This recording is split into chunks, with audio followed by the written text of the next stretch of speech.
Welcome. My name is Evin Carvill Ziemer, and I work for the Central East region. And we're doing this online RE safety guideline workshop. And I just want to start with a disclaimer.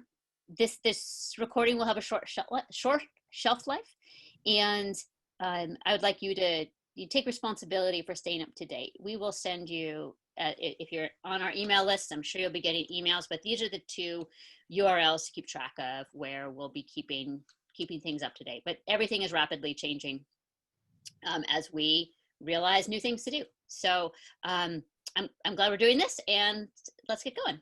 Go ahead.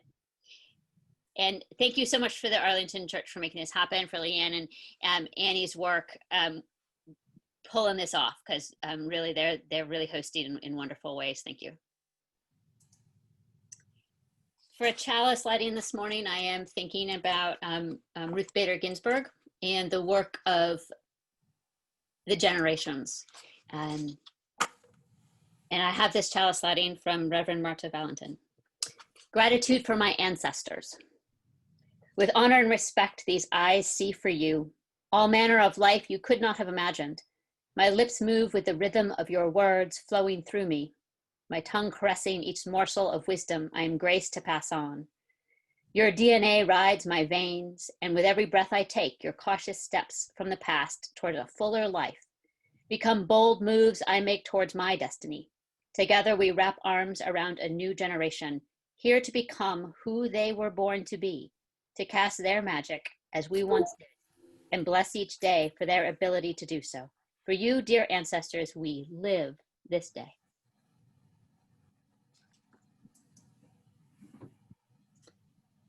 I just invite you to use the chat freely, and if you just stick your introduction in the chat, who you are, where you're from, and say hello to everyone else who's here. And you can continue to do that.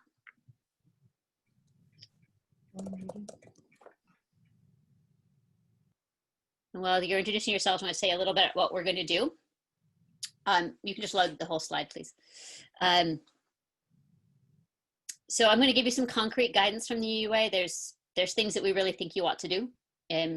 But I want to talk a lot about the culture shift piece of this, which is more important than the technical details, really.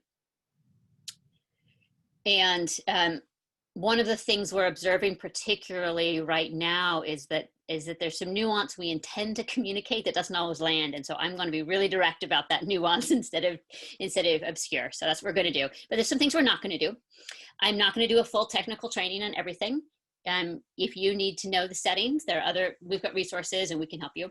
And it's not my job to decide what's right for your congregation. That's your job. So I just want to be really clear that that's not what we're here to do. So, see the introduction scrolling. Thank you. It's really helpful. So some of the nuance here I want to talk about. Our guidance is guidance. There's some things we believe in very strongly. We have a lot of reasons for that. We can give you our reasons. And some guidance is what we do in our programs. What we do in our programs may or may not be what's right for your congregation. There may be times when you want to do something more narrow or constrained, that's what your youth need, your kids need, your families need. And there may be times where there's something that we say we don't do for whatever risk we see for us in our situation that you see is actually faithful, good ministry for you.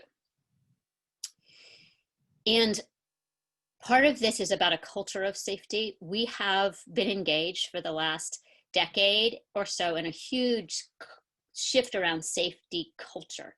And the outcome of that is a specific set of policies.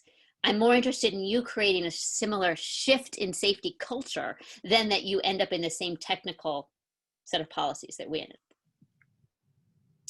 up. So does that nuance help? And I was thinking about this with Shannon, and I realized when we're working with traumatized congregations, often nuance is hard to hear. People will hear a polarized black and white when we don't mean that. We're trying to say nuance. And I think it's worth saying that particularly our teenage youth ministry is traumatized. our youth programs of decades past had trauma in them, in congregations and outside of congregations, between congregations. So maybe it makes sense that in this particular area of our communication to congregations, that nuance would be hard to communicate. And so I wanted to just lift that up.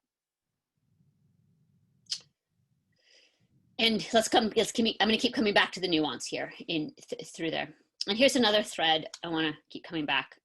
We've got challenges. These are the challenges that they're always true, but they're just so much more true right now. And nothing is perfectly safe. I mean, our in-person programming isn't perfectly safe. And there's ways in which the gatherings we're trying to have online, there's all kinds of different risks, which we've been evaluating, especially with teenagers. And yet isolation is life-threatening. And right now in a pandemic, isolation is particularly life-threatening. So if we avoid online platforms that aren't safe, do we become irrelevant in our teens' lives in particular? So this is a challenge. The companies are actually motivated to create unsafe platforms that allow teens to take risks, because that's the platform the teens want to be on. And so that gives us a particular hard challenge. It's also hard, we can't supervise across the internet. When I send my kid to first grade in person, the teacher makes sure that she is safe.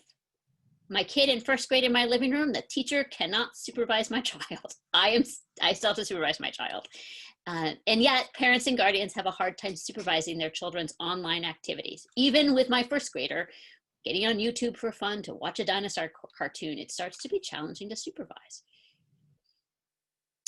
And then another challenge is that covenant is really important right now, as important as ever. And yet I think it's harder to talk about. It's hard to have everybody in the same room to be sure everybody's on the same page. There's all these other levels of nuance involving how we're together online to talk about.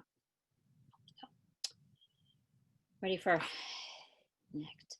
So here's some antidotes to these challenges and in our nuances. I just want to lift up that I think these are really important. We need transparency. I believe strongly that children, youth, parents, and guardians need to understand the safety expectations, and especially what safe adult behavior looks like. They need to know what you expect from your adult advisors and RE teachers, and feel really comfortable and know who to go to say, hey, that didn't happen the way it should have happened. Parents and guardians need support, a lot of support right now in this internet safety thing. One of the places we're working on some more resources right now actually is how to help parents and guardians have conversations about internet safety. Like many conversations with kids, it's not a one-time big conversation, it's tiny conversations over and over and over again. It is listening to your middle schooler talk about their favorite YouTuber, because you're keeping track of what they're doing and you're signaling you care and that you want to know what they're doing online. It's building relationship. It's ongoing hard work, and we're all of us as parents are doing a lot of it. And in there, parents and guardians need to know what grooming looks like. Grooming in an online environment in particular looks like crossing little lines to see what happens. And then if you can get away with a little line, crossing the next line. So not quite doing what the safe adult behavior is and seeing what happens. The goal, as I've seen it, and I've seen more than I have wanted to in my life, is to kind of catch that child or youth in a relationship where they both want approval and contact with that adult and feel somehow shamed or embarrassed about what's been going on with the adult. Like they shared something that they don't want their parents to know. So there's some hook to keep the secrecy and some hook to stay in this uncomfortable situation. And it's a tiptoeing process usually. Yeah, we have a question really quick, Evan, about someone asked to expand on the term grooming. So thanks for that question. So grooming, we know that our children and youth are not safe online, and one of the things they're not safe from is online predators of various forms. And we know that historically congregations have been a place where sexual predators have sought contact with children and youth, and that's why we have safety policies. We want to have strong enough safety policies that people who want inappropriate contact with children and youth look at your safety policy and are like, that's too much work to try to figure this out. I'm going somewhere else to try to get that contact. And then our kids go online and they're chatting on whatever platform, and there's all these other people they're possibly in contact with. Another antidote here is set high expectations and document when things fall short. I don't think it's possible for us to hit every safety thing all the time. We expect 2 adults with the children in our programs. We've always expected that, or a long time anyway. And yet even in person, something would happen and one adult ends up with those kids for 10 minutes because of an emergency. I'm not worried about the longtime RE teacher who's with the kids for half an hour because an emergency happened on their field trip, suddenly damaging the children. That's not the worry. The worry is regular contact with one adult and a group of children where they're unobserved. That's what we want not to have happen. And the documenting is important. The adult who's a safe adult is like, hey, by the way, this happened. Let's write it down. I want you to know that I got left by myself for half an hour when that emergency happened. The adult that's not safe is the one who's looking for those opportunities, is not telling you, and is pushing the boundaries around them. Right. So I'm getting to some guidelines and recommendations for your program. These are guidelines and recommendations really most clearly for programming for children and youth. I think it's really important for us to distinguish between multi-generational space. This question came in this morning, so I want to cover it. Multi-generational space and space that's focused on children and youth. So multi-generational space is like coffee hour at church. When I coffee hour with my kids, I can, even if I don't hear what they're doing, I can see them across the room. I see who they're talking to. I see their body language. I can check in with them about what happened. I can walk over there and intervene if my kid starts to act out. Online, if I don't visually see my kid, if I'm not watching my kid's screen, there's a possibility for interaction that I don't see. And so multi-generational space online requires us to be a little more careful. And I would say our recommendations online that we've set as UUA is that parents and kids attend together. So my kids and I attend church together on the same laptop, and I see what they're doing at coffee hour at church. But that's different than first grade or an RE class. I've got one kid in one room and one kid in another in first grade and kindergarten, and I do not see every moment of what happens because that's a space that's focused on children, and I'm not responsible for it being a safe space for all the children. I do need to monitor my own kids' behavior. So that's what the difference in this multi-generational space and the space for children and youth specifically. I think there's a whole range of complicated about how we do multi-generational space online. Coffee hour, I could have a quiet conversation with another adult in person that maybe isn't appropriate for children, but I could make sure the children don't overhear it. But on Zoom with everybody there, I can't be sure the children don't overhear my conversation that maybe isn't appropriate for children. So we've got some complications. But we are talking about this very RE specific space. And here are our recommendations. We recommend you have a legal permission form. And our permission form states really clearly what the parent responsibilities are. States clearly we can't be responsible for the safety of the youth in the program because we're not in the same room with them. There's things we can't do. And states that it has a standard disclaimer language. And I'll include it in the resource follow-up email. I recommend an orientation. I actually haven't gotten an orientation for my children's online school, and I really wish I had. I've got lots of questions. I don't really understand my role as a parent. I don't understand their expectations of me. And I think we need a clear set of expectations with parents as much as kids. I walk into the, I'm going to talk about my kids a lot because they're good examples. I walked into the first grade living room space this week one day, and my first grader is sticking her tongue out at the screen. Normally in first grade, that's really the teacher's responsibility to deal with. In this case, I thought it was mine. I turned off the camera. I said, what's going on? I figured out that my kid was sad because she wasn't going to get called on. She knew she wasn't going to get called on because she was called on earlier. And she's not quite 7 and it's on Zoom, and she hadn't figured out how to say what she felt. And so I helped her type something and send it to the teachers. We're going to have behavior from kids that isn't what we expect, and the parents have a role, and you need to talk about that developmentally with all the ages, what the parent role is,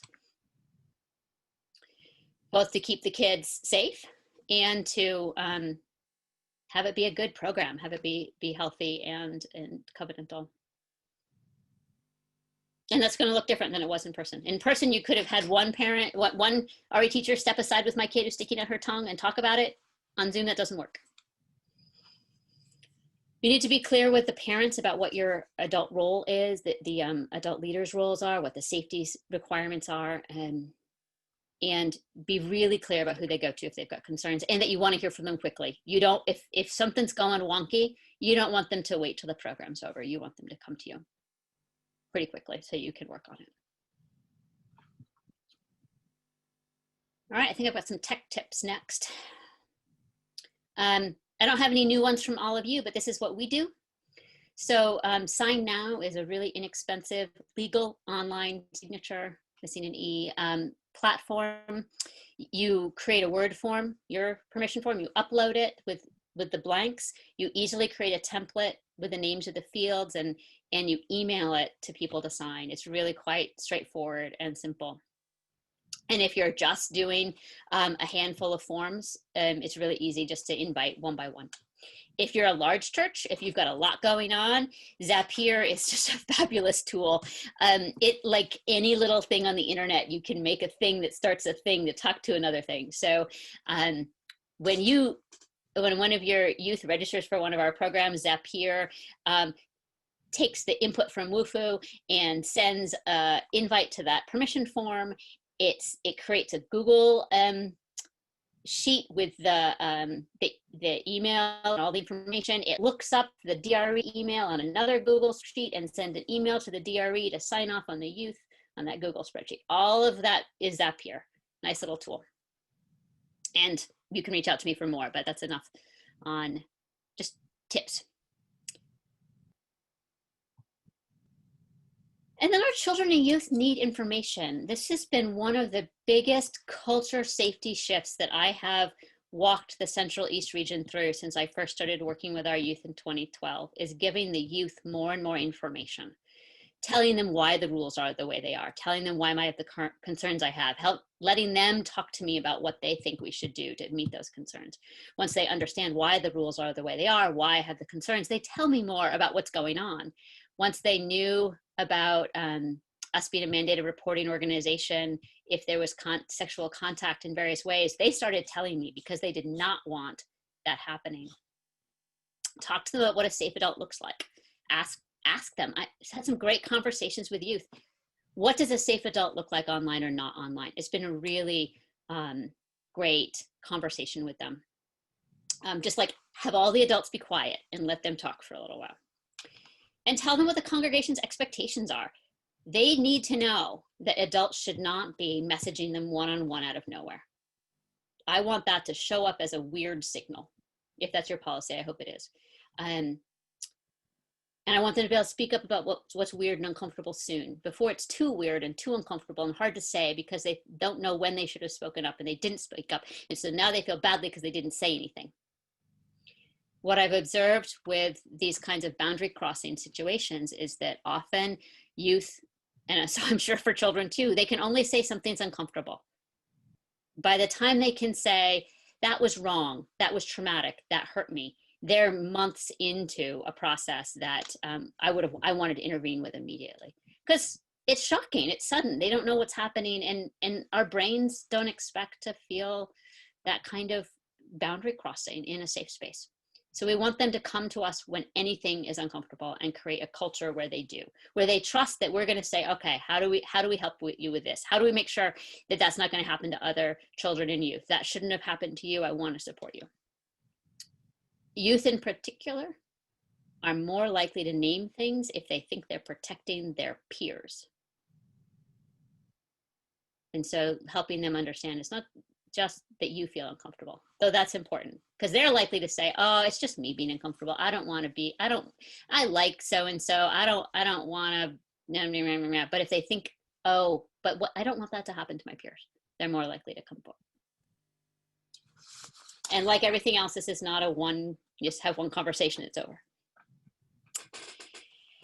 Covenant, we're gonna talk about covenant. You need to create some covenants, and I think this is a challenge. You know, you have 3 kids on one week and 4 kids on the next, and you're missing, you know, I get that that's hard. And so maybe they're more shorter conversations instead of that one beginning of the year, put it up on the wall conversation. And I would say in an online world, particularly, let's center consent. It's not just consent for touch or not touching, but we all should get to consent about a lot of other things. Talk about how the technology is used. Talk about the side chats during programming.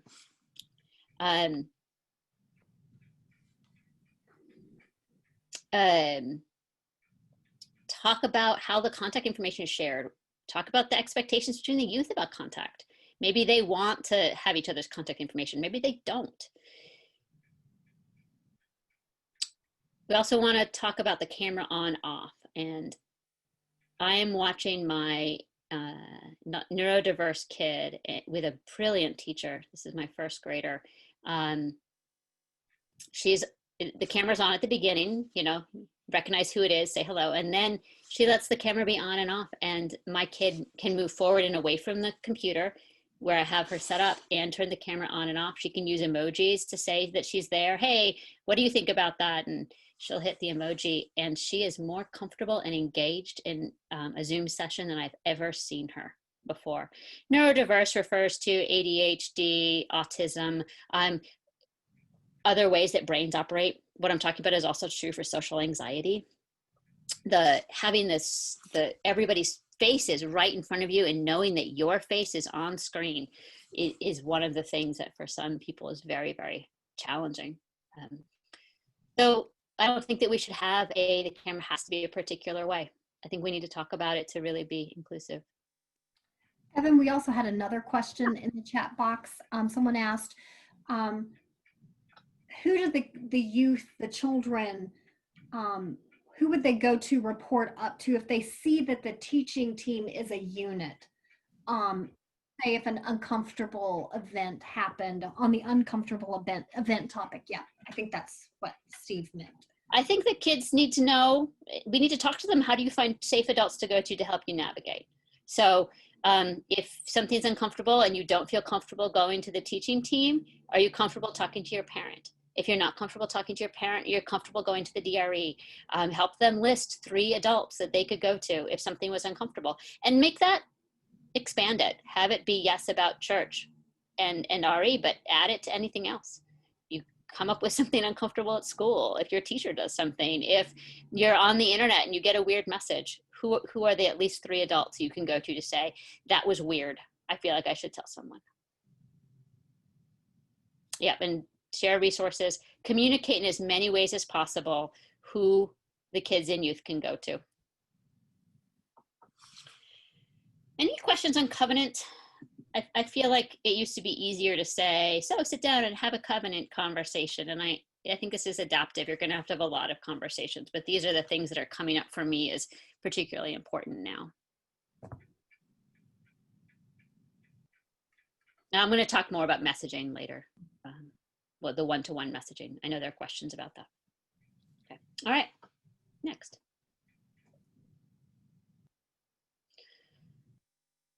So these are things that we recommend strongly. We recommend that you background check all adult leaders. That's a national criminal justice check and a sex offender registry check. I understand that that does not catch all the adults that could be a danger to youth. However, it does catch the ones who have been convicted of something, and we should at least know about that.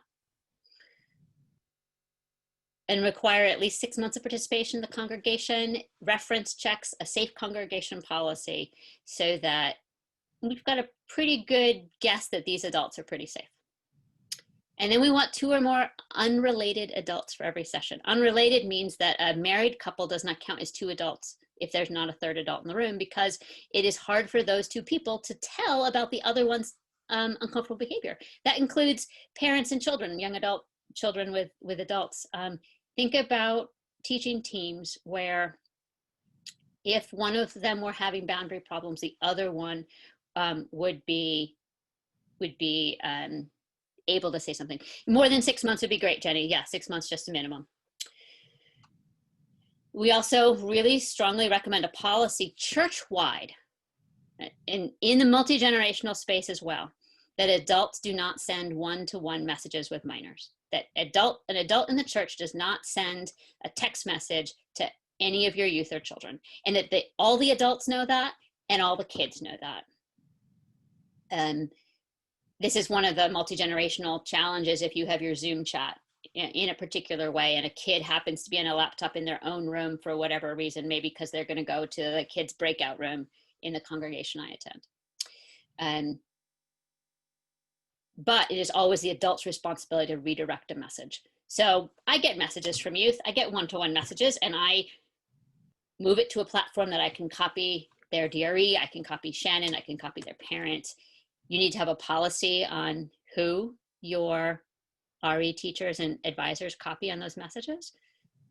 That's a local decision, but we strongly recommend not one-to-one. And I have seen too much one-to-one space online become a place where the adult starts pushing boundaries, and to say it's not what should happen. And what I realized only really a few years ago is that it wasn't just those volunteers, that I have to do it because I need to model to the youth what a safe adult looks like. If I'm a safe adult, I'm modeling what a safe adult looks like. We'll get into some of the challenges on this in a bit. Do have some kind of group text solution for your youth group. I often use GroupMe, but there should be some way for them to easily say, hey, I need the Zoom link without needing to text an adult. All right, next page, please. So, perfection is not consistently possible. Plan for imperfection. And here's some things we're doing with the 2-adult rule online. You remember that in-person pre-pandemic times, if the youth group was having an event at the church at night, but one of the leaders showed up and then a kid showed up and the other leader wasn't there. I mean, really, we actually know how to do this. You might need you might plan to just have 3 adults if possible. And if one can't come, you're good. Or have a backup adult on call in case. Someone who's available, but you just text them. You can have a couple parents stay on temporarily while you wait for the next person to come. Or you could cancel it. But have a plan.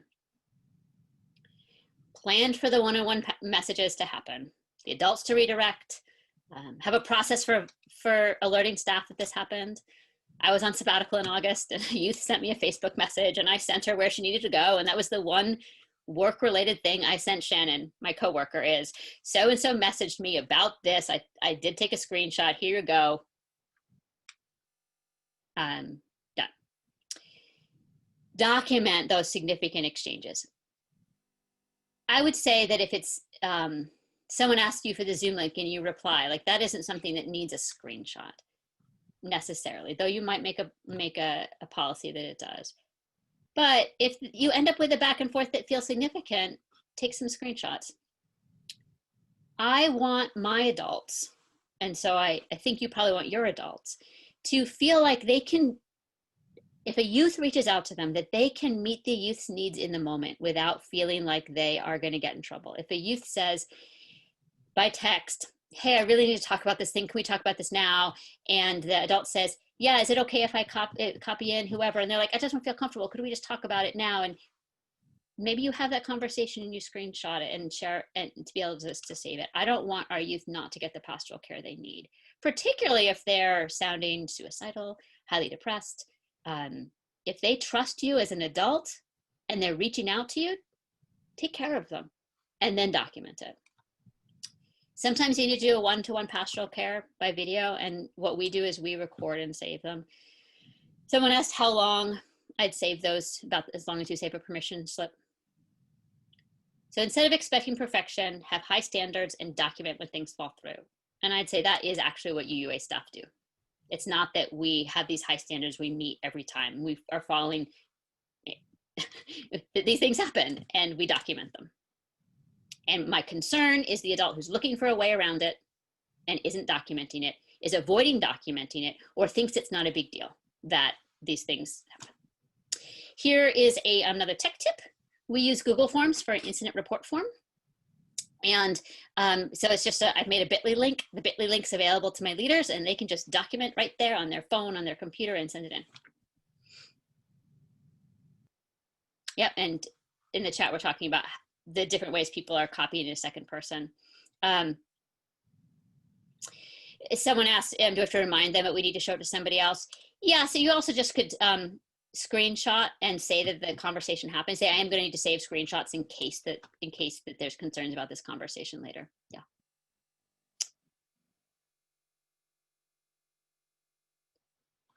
Adult volunteers. Some of you on here are here because you are RE teachers or youth advisors, volunteers, and I'm so glad you're on. I want you to know that the 2-person policy protects you. That if somebody says that you did something weird, you know, we're humans, we say something that some youth hears weird, youth hear things weird. You have another adult in the room who can say, oh no, this is what happened. Following the policies protects you, so your congregation should have policies. If you follow those policies, I'm not saying the policies are perfect. I'm saying if you follow the policies, then you are able to say, I was doing my best and I was following the policies. If you're making up your own policies, that's much more risky. So if you don't think the policies are correct, talk about them instead of doing your own thing. And the documenting protects you. So document that little thing, that whatever. 2 years later, if that youth says, oh yeah, that weird thing happened, you documented it and you don't have to remember what was happening 2 years ago. I would encourage you to over communicate to the staff. Hey, I got this text, by the way. Hey, this is still happening. And that also protects you. And then you're going to need to really be clear about, these are 3 examples, but there's some things that need communication to the staff, and you should have some conversations with your staff about this. So a youth wants to talk to you outside the program. This happens. A youth wants pastoral care and they want it from you. The minister, the DRE should know. A youth's parent wants you to talk to the youth. The youth's parent thinks that you're the person who will help this kid with something. That is great. All these are good things. Communicate. And if a youth friends you on Facebook, my policy that I recommend is that adults do not friend youth in a platform like that. But if a youth friends you, cool. They want to see what you're doing online. They want to communicate with you. That is okay to accept if your posts that are visible to them are appropriate. I don't mean apolitical, be political. I mean, they're not crossing your own boundaries. You're not revealing things about your sex life. You're not being offensive. You're not encouraging them to do drugs and alcohol. I mean, things like that. And the other adults can see what they see that you post. So it's a kind of a public-ish space, but you're acting like an adult. But tell someone, I actually encourage you to tell their parents, hey, by the way, so-and-so friended me, just want you to know. And I would just remind that your behavior is not just being above board. Make sure it looks above board. Sometimes appearances matter as much as what we're doing, and especially in an area where people are really anxious. We are anxious about our teenagers online. We're anxious about them with the adults online. And so the more that we're able to really show how safe we're being, and considerate and kind and compassionate, the more that anxiety lowers. Next. And if you, adult volunteers, if you do not have answers to these questions, you should be asking these questions. You need to know what to do if you think a kid in your program is facing an emergency. What if you can't get hold of that person? When do you call the parents? When do you call 911? Thinking particularly about potential suicide. What if it's emergency pastoral care the child or youth contacts you for? What if you suspect child abuse or youth discloses an abuse? Who do you go to? And what else do you need to report? You should be able to answer those questions. And this was a little easier in person. We were starting to have conversations before the pandemic about when it happened electronically, and now it's only going to happen electronically. So, and this list will be in your follow-up email, so you can ask the questions. Go ahead, next screen. And I want you to remember that your behavior is teaching children and youth how safe adults behave.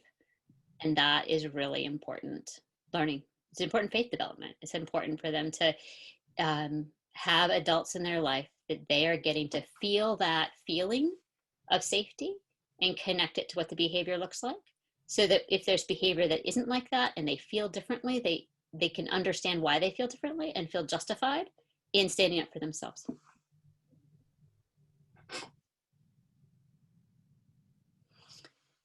All right, a shift to some Zoom safety. We had some questions about Zoom safety come in. I think the Zoom bombing was really a real thing for about a week and a half.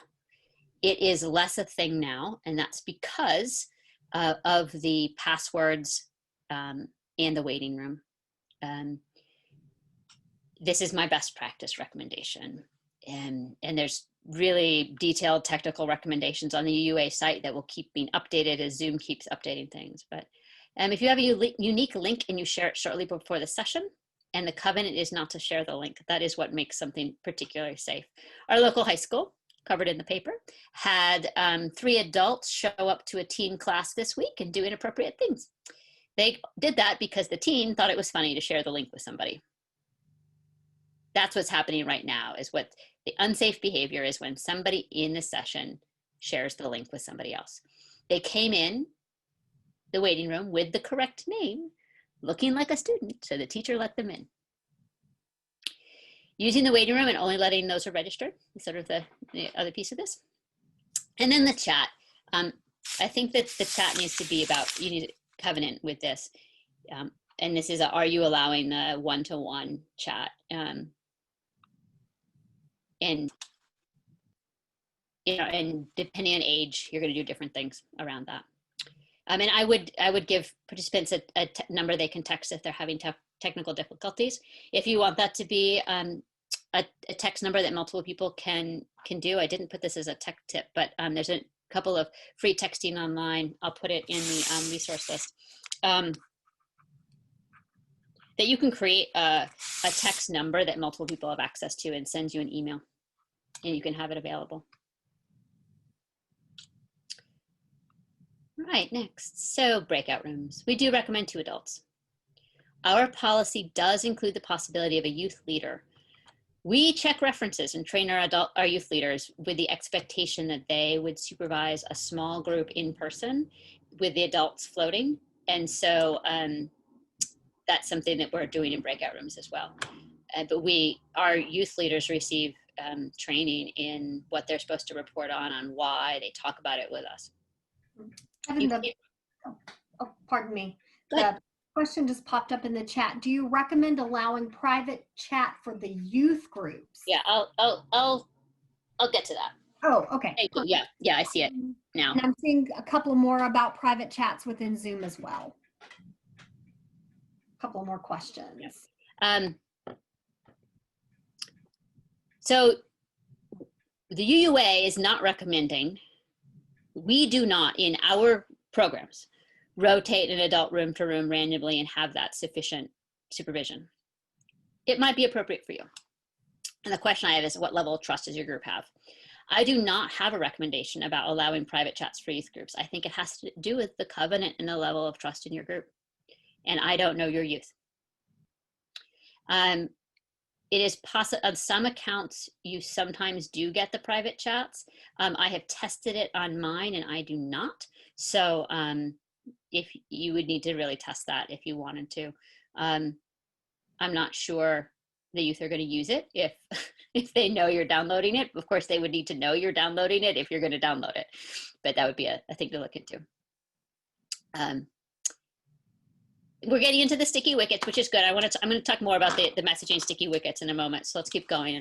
So here's the concerns around the chat setting. When we have a platform set up so adults can message one-to-one with youth, that's just a possibility. There's also the potential for youth to message each other inappropriate or bullying content. Could they be doing that anyway somewhere else? Yeah, they could if they had each other's contact information. But if the youth didn't share their phone number with other youth, that might not happen. Adult would be more clearly out of line and it wouldn't be happening in our space. So this is a gray area, sticky wicket situation where covenant is the answer. Transparency around expectations is the answer, talking about what your expectations are. And is side chatting what you want them to be doing? Or do you use the side chat to be able to be like, hey, maybe you don't know that your tongue's hanging out of your mouth. You want to put it back in? Or do you need technical help with that? Or are you okay for a youth to, check in emotionally with another youth? So talking about how the youth would use the chat and why they would. They're only going to be able to really have that conversation well if we approach it from a non-judgmental place. We say, so here's the worry. Don't think you're all going to do that, but let's talk about how things would work and what they want. If we just shut down all chatting, they're going to be side chatting on Snapchat and whatever else they're using, WhatsApp during youth groups. So it's not like the side chat goes away if we say no side chat. We need to talk about it.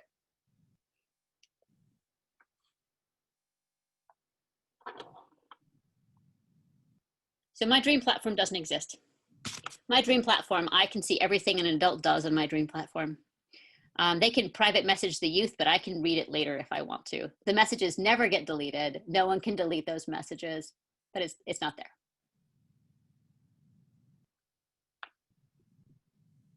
So we have made our decisions. Think about our program. Try to climb inside my head. I'm creating an imaginary summer camp that's going to eventually happen. I don't know who's going to register for it. They could be from hundreds of different congregations with 100 different safety policies. Their parents have huge range of different anxieties. And I don't know those needs till they show up, but I've got to create a policy and a program that meets those needs that I don't know. We're also creating community for a short time instead of a long time. We don't have that history with their families or the history with the youth. And I need my program to be trusted by all of you. I have youth that live in my head that I've known and their families that sets up. And I remember, I have known youth who had challenges online where they had engaged in relationships with strangers online and enjoyed and wanted and sought out conversations with older people that were sexual in nature that their parents were upset by and thought damaged them. And they had a lot of online restrictions as a result.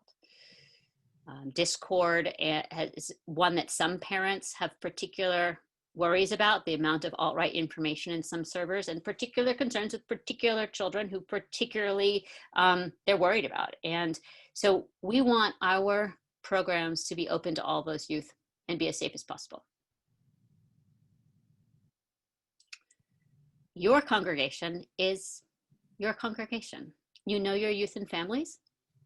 You know the needs of your youth. You can talk with the parents about their comfort with the technologies. You can include them in your decision-making processes. You can create a system where the families feel comfortable coming to you to say, I was comfortable with Discord, but I'm not anymore. You can talk about how you onboard new families or next year's high schoolers, what conversations you have with their parents, how often you reevaluate the platform to see if next year's youth will be comfortable on the platform you've chosen for this year's youth. So on platforms in specific, we are sharing what we do with you to build transparency, not to tell you what to do. And I think we've been so clear on things like background checking that our communication about platforms has sometimes been heard in the same lens. If the ideal platform existed, I would be telling you to use it, but it doesn't, so I can't. And we all have to figure out the best way through for our programs. I think I shared with you that in the resources, the checklist we're using, no system meets all our checklist, but you can use the checklist and then talk about the pros and cons and do what you need to do with your families. So I want to talk about asynchronous platforms. Could we stop the share for a minute here? Thank you. And I would like to highlight, to let a couple people talk here. Let's go with Beth first. Beth's going to tell us about how you're using the asynchronous platform in your congregation's youth program. Sure. So we Tell us are. who you are first. I'm sorry? Introduce yourself too, please. Oh, sure. I'm Beth Irakura. I'm the religious educator for youth at River Road in Bethesda, Maryland. We are using Discord for our youth programs. I found this past summer when we started on Zoom that some of the youth didn't want to be on Zoom or couldn't be on. This is something weird about Zoom for them. But so I had one youth acting as a mediator between Discord and Zoom, and I'm like, this is silly. This is ridiculous. So we created a server on Discord just for our youth, and teachers, advisors, if they want to come on, that's great. Parents, if they want to come on, that's great. I use it purely for information dissemination and for reminders. So I'll put the Zoom link on there for the next day, or I'll say add everyone and say we're starting in 10 minutes. And a lot of kids are already there and they're on Discord like 24/7 practically. So to get a reminder that says youth group starting in 10 minutes, they're like, oh yeah, rather than letting it go and forget it. Discord is definitely not the only platform that I use. We also use, parent email always, youth email if they would like that and they provide me with their email, then I will put them on that email list that goes to everyone. Yeah, I'm trying to meet the youth where they are, and I know there are parents who don't allow that, so that's why I don't make that the only platform that we use.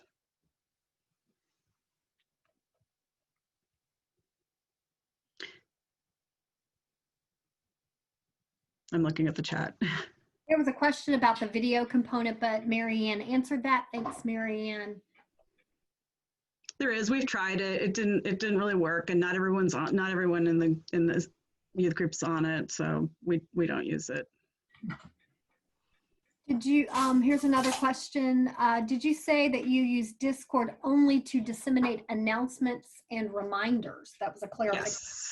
Yes.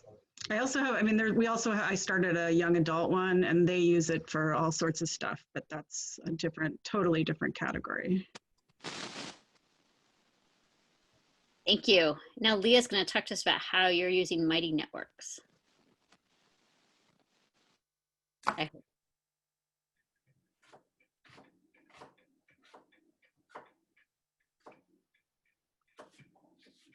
know Leah was having some technical difficulty earlier, so some more comments in the chat about kids and young adults preferring the voice only aspects of Discord. So, Leah's calling in, I see. Okay. Leah, can we hear you now? I can't hear Leah. No, that is so bizarre. No, not yet, Leah. No, we can't hear you. All right, well, Leah works on it. I want to tell you about the Buffalo congregation. Buffalo congregation is using Slack. Slack is a lot like Discord. It's just they're not on it for other reasons, but you can install the app, you can get your alerts. And the Buffalo congregation, they've got different channels. So there's actually ongoing youth ministry happening on their Slack server. I worked with their youth group. They planned an online youth event. We had orientation, we had touch groups. We had workshops, we had worship. It was great. We planned it in a Slack server environment, so I got to see how they were using it, and that's become a really great part of their culture and a way for the youth to connect. These platforms do allow us to connect on the platform in video or audio ways, as well as the text. It's sort of what you want to do. And I can talk about Mighty Network if Leah's not making that work. Maybe Leah, you could just type in the chat some of the ways that you're using it. Mighty Networks is similar to these other things. It's almost like your own branded social media place. again, the challenge, like everything, is going to check it. But it looks a little like your own private Facebook. We used it this summer in a couple of different ways. You also can create classes and programs. So you can have a class where people move through something together, or they do stuff together, and they become bonded through the online class, as well as they can then participate sort of in a social server in it. And for that though, you have to pay some money. The free account does less, but that's an option. That sounds like with Mighty Networks, Evan, you have more control. What would be the cons of that? I really wish Mighty Network had a group message setting, and it doesn't. Okay. And so if I want to be able to, I either need to create multiple small groups to have like Facebook groups to have group messages, which is silly if you're just trying to, because a lot of what we do in our leadership with youth is back channel leadership coaching. And that's where I want to be able to use text message system, not in a one-on-one way, to say like, hey, did you notice this conversation? Would you be able to intervene? Slack, I can create a quick group message to deal with that. Mighty Network, I cannot. GroupMe, I can, but GroupMe is text only and doesn't do these other things. So our middle school camp used Padlet, which I think Leah is also using, which is really great in all kinds of ways. You can create places for them to do things together. There's some other challenges with Padlet. And what we're realizing is we should have paired the Padlet with the GroupMe for the group text solution. Because when they needed to reach out to a particular youth, they didn't have a group text solution to do that with. And GroupMe has an app. You can either do SMS, so anybody can have text, or you can be in a little app. It's like Remind that way.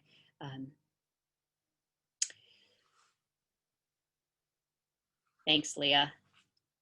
So Leah's using the Mighty Network as a multi-gen place with the children, youth, and parents and RE volunteers all there together, and then can connect from the Mighty Network to the other things they're using, including the Padlet for the RE groups. So creating a faith formation, multi-generational social media space that she can control. And unlike, say, if you create a Facebook group or something, you'd have to, would the youth want to be there? Would the parents be there? She's creating her own thing. And that also has an app. I have it on my phone, as well as a website solution. Thanks, Leah. Sorry, the tech didn't work. It's Leah Purcell from the Albany congregation, who's doing great work up there. Could I have my slides back, please, Annie?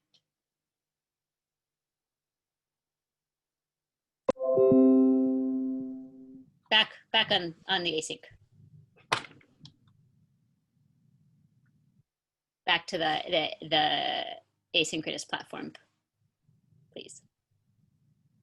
So Mighty Networks, Discord, Slack, GroupMe as text. These have connect youth between the sort of like synchronous, the real-time events. They invite the kind of sharing that our youth in particular, middle school as well as high school youth, know how to do in a text-based environment. They're not always comfortable doing in a verbal environment. They allow you, the youth, to check in when they're really feeling the feeling they're feeling. They don't have to wait till youth group to say, hey. They allow a kind of connection that our youth are seeking, which is why they're on all these platforms with all their friends. And they invite our youth to be in connection with their religious community in that time, instead of only on all these other social media platforms. You can share photos. You could have special interest conversations. You know, when we did youth group in person, those 3 youth who are really into whatever could go have that conversation on the side. But if we're in Zoom, we're sort of all having the same conversation, so they can have that conversation. And in one of our Mighty Networks this summer, we had a whole D&D thing going on. We also had a whole garden thing going on, youth and the adult advisors. We were like checking in on each other's gardens and providing like questions and advice. It was great. You can create caucus space. You could create a space for your youth of color, space for your queer youth. Have adults of color or queer adults in there with them. We did that.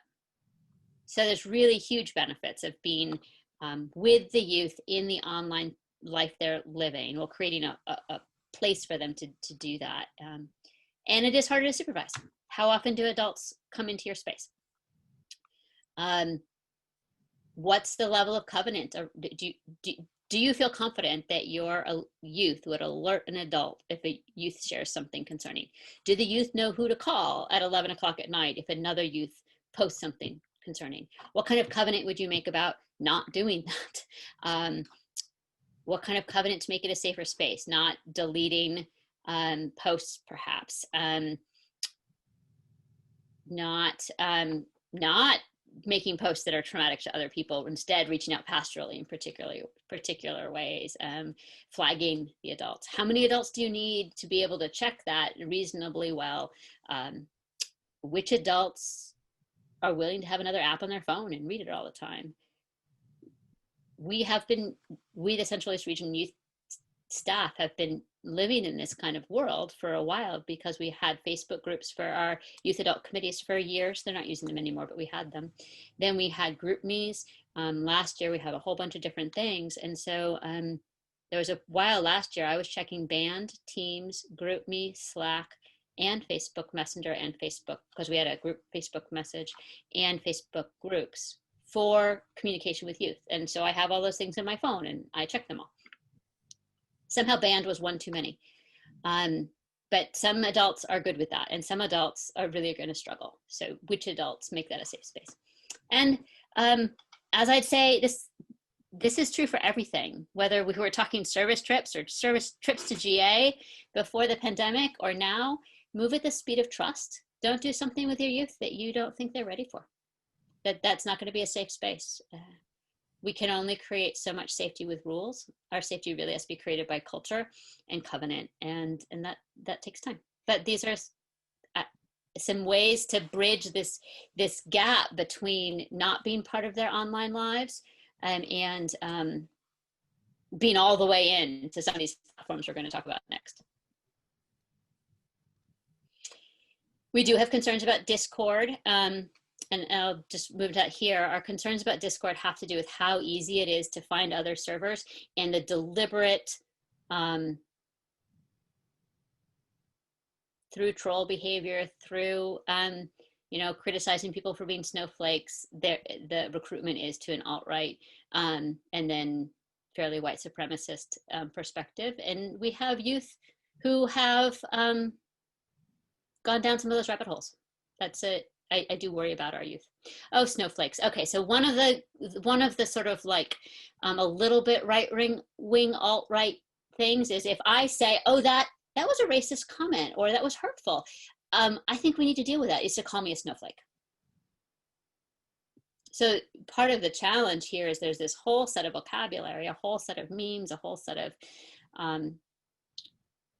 verbal strategies, which many of us as adults are not all that aware of, that our youth are facing in pretty deliberate attempts to get white youth in particular.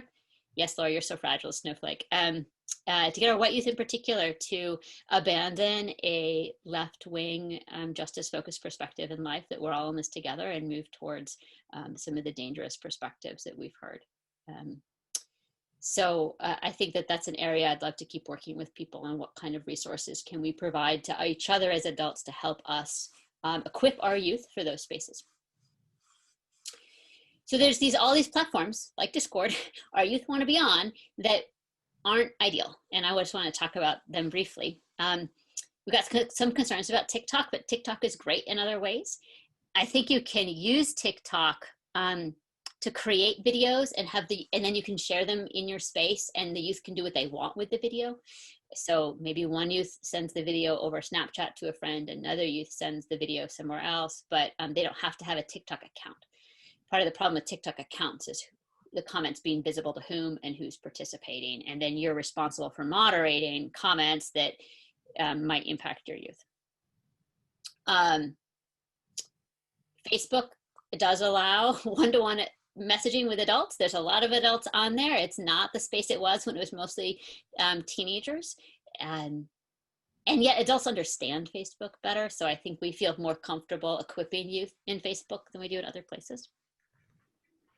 You could totally take shifts to monitor these spaces, absolutely.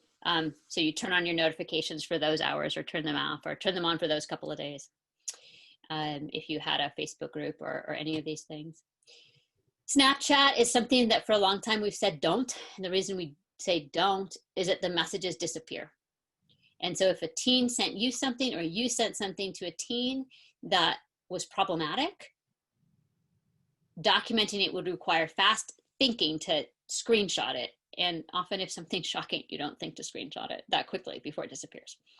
Now you can be on Snapchat. We have accounts on Snapchat for the region and not accept friends. And so I can post things that then the youth can see, but they can't send me disappearing stuff. That's not all that powerful of a way of interacting, but I have I've given the login to that to trusted youth for them to create a story so that they could like put content out on Snapchat under our name. So there are things you can do with it, but it's not, I would not recommend interacting directly with youth on it.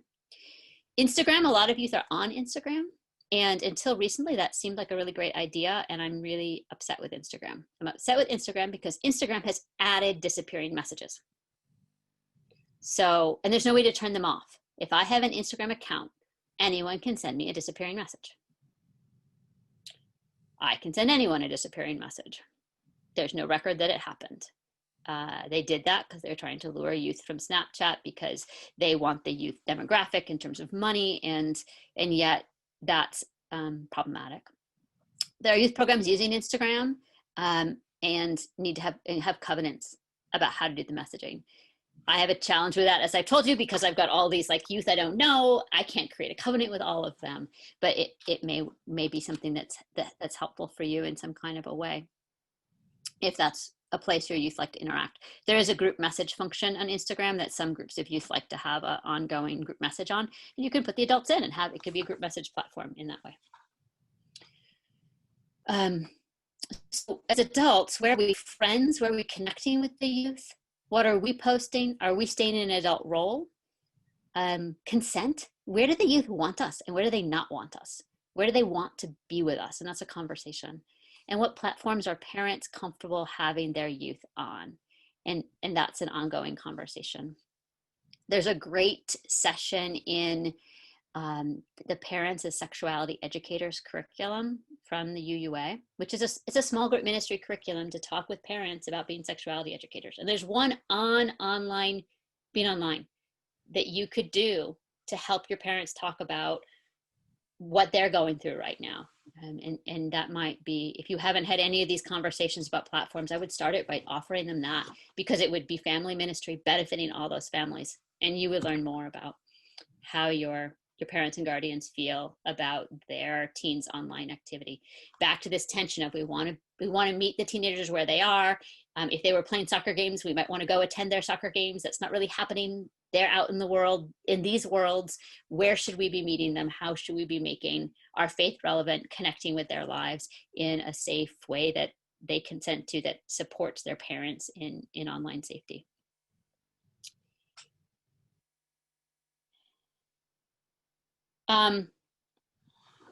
I'll include you can always share with the parents, the information about platforms that I've shared. Common Sense Media does some good stuff. And I'll share the Parents of Sexuality Educators as a resource link in the follow-up. So I think we're to questions, and we can stop the screen share and we can go back to a slide if we need to. No one sent me the kinds of really sticky wickets I expected, and I think I hit a number of the questions, but we probably have some of them left, or we've caused some new ones. Someone did ask me about game recommendations and reviews of online games, and I'm sorry, I don't know. That's to do. Add that to the to-do list. What haven't I answered? What new questions or concerns or conundrums have I caused?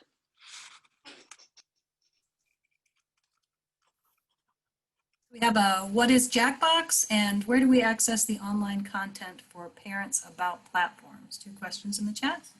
I'll send the platform stuff in the resources. Jackbox. Jackbox is an online site where you can play games together.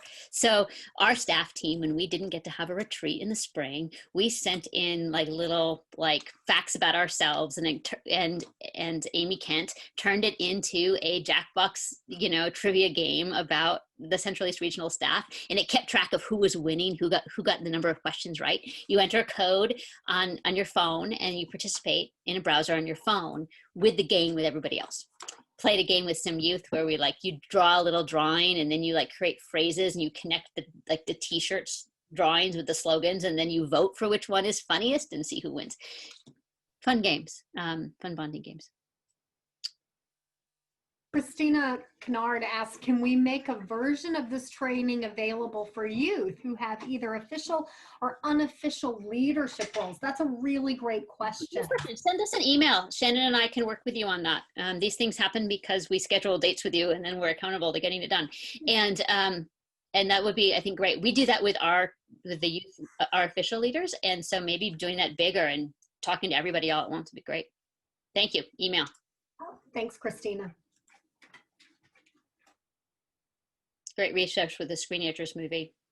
On the Rabbit Hole podcast, if you want to think about the right wing suck, I'll send that too. Laurel adds that Kahoot is a fun quiz platform as well.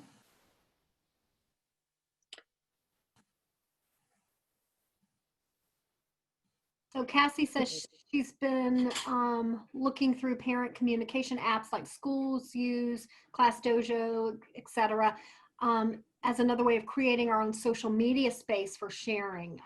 I'm leaning toward Bloom's. Is that as the safest? Anyone using that or know about it or want to talk to us about it? I haven't researched it yet. Can't say anything about it. Some great resources being posted in the chat. Thank you, everyone. Unhushed.org, doing great training for online sexuality education programs. Suzanne, has posted something that's great for drawing and charades. Make up your own list of words. Oh, thank you for that. That's helpful. Thanks, Suzanne.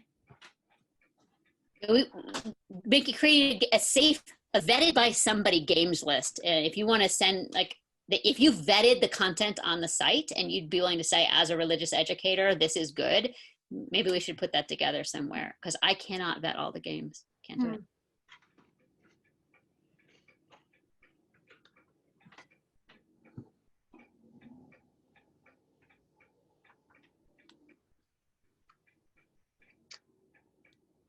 I expected more sticky wickets. I must have answered a lot of questions. I know this is really challenging stuff sometimes, and I'm really just so glad that we're thinking about it together, that we're not either just not doing anything or only doing the easy thing, but we're thinking about the complications. Family friendly, so you don't get our content on Jackbox. Thanks for that, Beth.